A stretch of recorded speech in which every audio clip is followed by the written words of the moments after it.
Property tax हर कोई दे रहा और हर किसी को पता है कि प्रॉपर्टी टैक्स देने के पीछे जो सबसे बड़ा रीज़न है वो है कि आप जिस विसिनिटी में रह रहे हैं उसे साफ सुथरा अच्छा बनाया जा सके। तो developer free stamp duty claim करता है या फिर आप लोगों को बताता है कि भाई ये देखिए हम आपको क्या करने वाले, ये आपका कोटेशन है, इसमें से स्टैम्प ड्यूटी फ्री रहेगा आपका। देखिए हमेशा जो भी कैलकुलेशन होगा, चाहे शॉर्ट टर्म प्रॉपर्टी गेन की बात हो चाहे लॉन्ग टर्म प्रॉपर्टी गेन की बात हो, वो जिस दिन आपकी प्रॉपर्टी रजिस्टर हो रही है।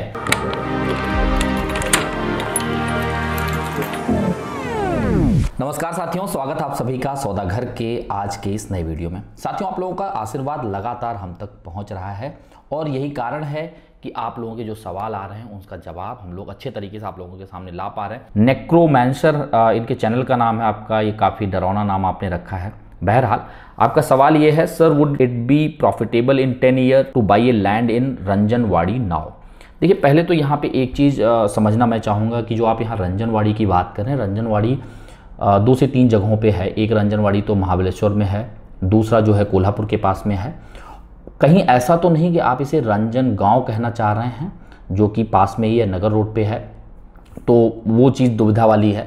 पर बहरहाल मान लीजिए आप लैंड खरीदने के बारे में आपका सवाल है और इसे थोड़ा सा ब्रॉड लेवल में बताया जाए, अगर कोई लोग भी लैंड खरीदना चाह रहे हों तो इसमें 2-3 पॉइंट आप लोगों को ध्यान देना होगा।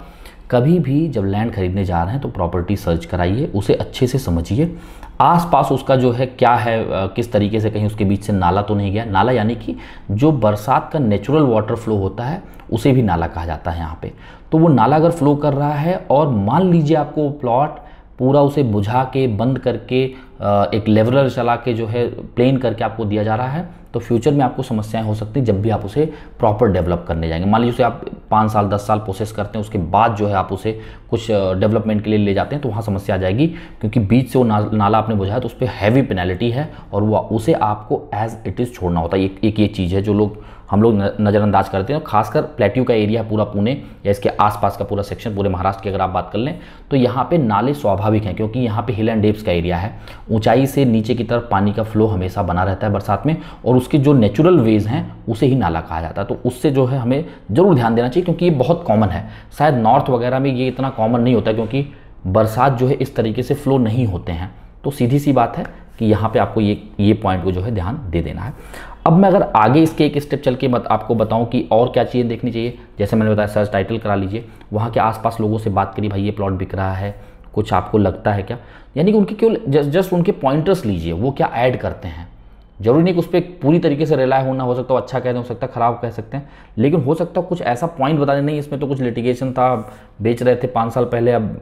उस समय बिका नहीं, अभी फिर से बेचने लगे हैं, तब तो महंगा बोल रहे थे, अभी सस्ते में बेच रहे हैं, तो कुछ तो लिटिगेशन पता नहीं। तो आपको थोड़ी चीज़ें कुछ सुगबुगाहट की पता लग जाएगा ये चीज़। यानी कि आप कहीं भी लैंड खरीद रहे हैं, आप पहले उसको पेपर के लेवल पे देखिए, कहीं अगल बगल वालों से कोई बाउंड्री का लिटिगेशन तो नहीं है। मान लीजिए बड़ा प्लॉट खरीद रहे हैं, 10,000 स्क्वायर फीट के ऊपर ले रहे हैं, 1 एकड़ ले रहे हैं, तो आप लोग कोशिश ये करिए कि टोकन अमाउंट देके आप उससे कहिए भाई यहाँ पे थोड़ा कुछ तो पोल वगैरह लगा दो।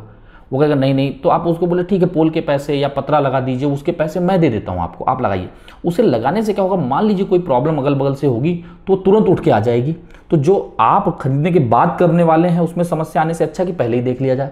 ये भी चीज़ करके देख लें। यानी कि आप जो है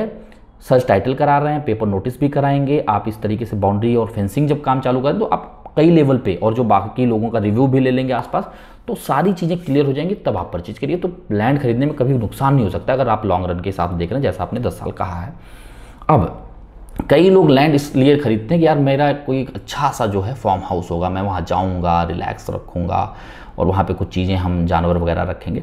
तो ये चीज़ें थोड़ा सा ये करके देखिए, क्या ये सच में आपके लिए फिजिबल हो पाएगा,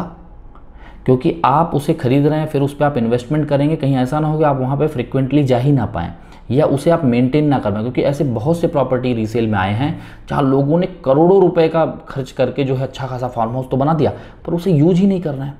क्योंकि काम है, तमाम जिम्मेदारियां हैं और वो शहर के पास ही रहना पड़ता है, चाहे स्कूल हो, हॉस्पिटल हो, आपको इंफ्रा वो चीज़ जहाँ फार्म हाउस ले रहे हैं वहाँ मिल नहीं पाता है। तो आप कभी कभी जाते हैं और आप सोचते हैं मैं वहाँ पे जाके हॉलीडे या ऐसे छुट्टियाँ बिताऊंगा, तो उसके लिए भी आप सोचिए एक ही जगह पे आप बोर नहीं हो जाएंगे।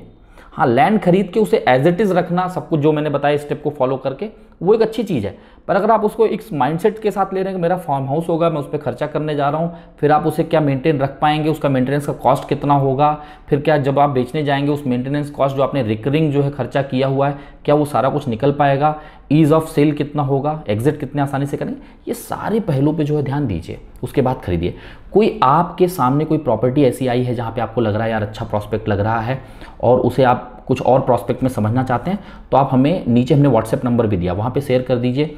हमारी टीम जो है उसे एक बार देखेगी, अगर उसमें कुछ ऐसे पॉइंटर्स हैं कि जो आपको ध्यान देना चाहिए तो वो भी आपको कोशिश रहेगी बता दें। ऐसा नहीं, जरूरी नहीं कि हम आपको, क्योंकि बहुत सारे मैसेज आते हैं, हो सकता है कि स्किप हो जाए, पर कोशिश रहेगी वो उसके बारे में कुछ इन्फॉर्मेशन आप लोगों तक पहुंचा दिए जाएँ। आगे चलते हैं, और सतीश जायसवाल जी हैं, इन्होंने लिखा है sir in Pune building flats and properties are leased hold और फ्री होल्ड। देखिए यहाँ पे दोनों हैं, ज़्यादातर जो है फ्री होल्ड प्रॉपर्टीज़ हैं, लेकिन अगर MIDC के अंतर्गत कोई डेवलपमेंट हो रहा है जैसे हिंजौड़ी वगैरह के एरिया में, तो वहाँ पे लीज होल्ड प्रॉपर्टी भी है। जहाँ बड़े टाउनशिप बनाए जा रहे हैं उसमें भी कई सेक्शन लीज होल्ड के हैं। कई बार ऐसे भी जो है टाउनशिप बनाए गए हैं जहाँ पे लैंड ओनर्स को जो है एक तरीके से स्टेक होल्डर बना लिया गया और उनको रॉयल्टी दी जा रही है, उनके आने वाली पीढ़ियों को भी एक सर्टेन अमाउंट लगातार मिलता रहेगा। तो इस तरीके से यहाँ पे डेवलपमेंट है, लेकिन मोटे तौर पर अगर आप समझें तो फ्री होल्ड लैंड पे यहाँ पे ज़्यादातर जो है डेवलपमेंट चालू है। आगे चलें, जय महाराष्ट्र करके इनके चैनल का नाम है, इन्होंने लिखा है वन प्रोजेक्ट इन क्यूले has total 11 litigations but builder tell that he will provide assurity letter to customer, is this acceptable in RERA. देखिए इसमें रेरा क्या एक्सेप्टेबल इसमें लेगा, रेरा का कोई ऐसा जो है क्लॉज या रेरा का कोई ऐसा सेक्शन नहीं है कि आप जाके एश्योरिटी दे दीजिए और उससे जो है आप जो है बच जाएंगे। हाँ, एक चीज़ जरूर है कि अगर वो एश्योरिटी लेटर में रिटर्न में दे रहे हैं कि हम आपको इस समय पोजीशन दे देंगे, ये सारा लिटिगेशन रिजॉल्व कर लेंगे, और नहीं देंगे तो हम इतने रेट ऑफ इंटरेस्ट के हिसाब से हम लायबल रहेंगे, जो कि ऑलरेडी रेरा का क्लॉज होता है, तो उसका थोड़ी वैलिडिटी ये है कि जो रेरा ये कहती है, अगर आप देखेंगे कि जो चीज़ रिटर्न में कम्युनिकेट किया है या आपको फिजिकल कोई चीज़ दी है, दिखाई है, और उसका प्रूफ है आपके पास, बायर के पास, कि इन्होंने ऐसा दिखाया था, बताया था और ऐसा उन्होंने मेल पे या तो भेजा था और उसके बावजूद इन्होंने ये चीज़ नहीं दी है, तो आप उस पर क्लेम कर सकते हैं, वो चीज़ ज़रूर रहती है। लेकिन यहाँ एक चीज़ समझने वाली बात है, रेरा के साथ एक बेसिक प्रॉब्लम यह भी देखने में आ रहा है कि वो ऑर्डर तो पास कर दे रहे हैं, पर उसका इम्प्लीमेंटेशन करने के लिए इनके पास टास्क फोर्स है नहीं ग्राउंड पे, तो वो चीज़ें कई बार जो है लंबे समय तक लटक भी रही हैं। अब धीरे धीरे जो है उसमें इम्प्रूवमेंट लाने की बात चल रही है कि उसे जो है जो लोकल डिस्ट्रिक्ट मजिस्ट्रेट हैं उनसे जो है उस चीज़ों को एक्सपेडाइट कराई जाएँ, या फिर डायरेक्ट जो है इस पर